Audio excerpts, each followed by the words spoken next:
Magandang gabi, Pilipinas. Bayan bumisita ngayong araw sa lalawigan ng Bohol si Pangulong Ferdinand R. Marcos Jr. para sa serye ng mga aktibidad. Pinuntahan ng Pangulo ang isang paaralan para sa karavan ng PhilHealth at ang opisyal na paglulunsad ng 20 bigas meron na sa lalawigan.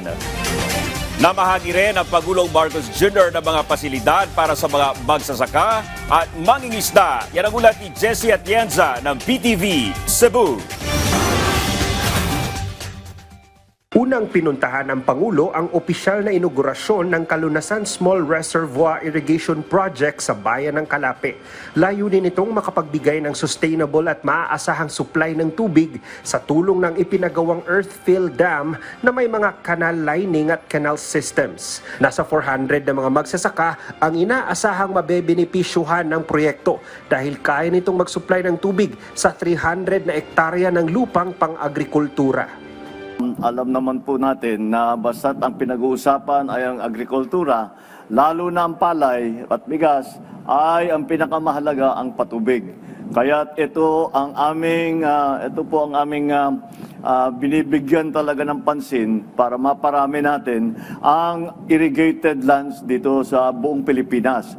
Dahil kung maalala ninyo, last year, nahirapan tayo dahil sa presyo ng bigas, dahil sa maraming pangyayari, dahil sa climate change, dahil sa international market, maraming dahilan. Kaya yun ang inuna namin. Tiniyak namin na wala na, binawasan na namin, halos wala na yung mga smuggler, nahuhuli na lahat. Para hindi na tayo mag-import, ay kailangan ang gawin natin ay makapag-produce tayo ng bigas na sapat. Para hindi na tayo umaasa sa ibang lugar. At ito ay naging maliwanag nung pagdaan ng pandemya na hindi tayo, walang barkong dumadaan, walang barkong nagde-deliver ng bigas. Ay doon nataranta lahat, hindi lang naman ng Pilipinas, kundi lahat ng buong mundo dahil nga nagbago lahat. Kaya natutunan na natin na dapat meron tayong sariling supply. Kaya patuloy ang aming mga proyekto para sa irrigation. Sunod na pinuntahan ng Pangulo ang Mandaog Elementary School para saksihan ang PhilHealth Caravan sa kanilang programang Yaman ng Kalusugan Program o YAKAP na naglalayong gawing mas malusog at malakas ang mga mamamayan. Sari-saring serbisyo ang naihatid ng pamalaan sa ating mga kababayan gaya ng konsultasyon at pamamahagi ng mga gamot. Namahagi rin ng school bags at smart TV ang Pangulo sa paaralan. Sa bayan ng Bien Unido, namahagi rin ng traktora at motorbangka ang Pangulo sa mga magsasaka at mangingisda.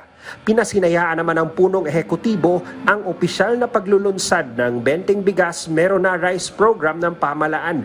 Sabik siyang sinalubong ng mga residente rito dahil unang pagkakataon ito na isang Pangulo ang bumisita sa kanilang lugar matapos ang maraming taon. Sabik din ang Pangulo na nag-ikot sa mga stall ng kadiwa ng Pangulo kung saan nakadisplay ang mga lokal na produkto ng mga mamamayan.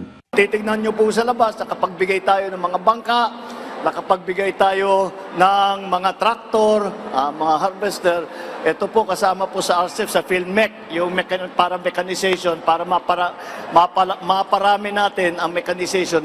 Nagbibigay kami ng mga makinarya. Yan, ganyang klase po, mga harvester, mga traktor, mga drying machine, milling machine. Yung milling machine pala ninyo, sira. Yung milling plant ninyo, sira.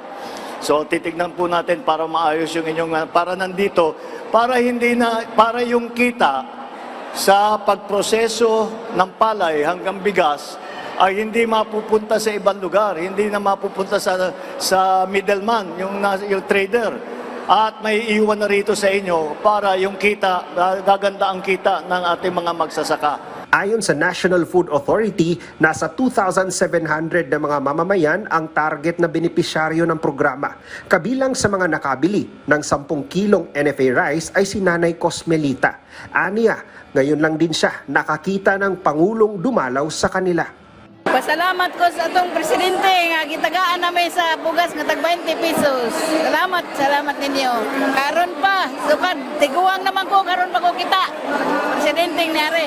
Tumikim din si Pangulong Ferdinand R. Marcos Jr. ng NFA Rice na kung saan tiniyak ng Department of Agriculture at ng National Food Authority na kahit mura ay dekalidad ito at ligtas kainin.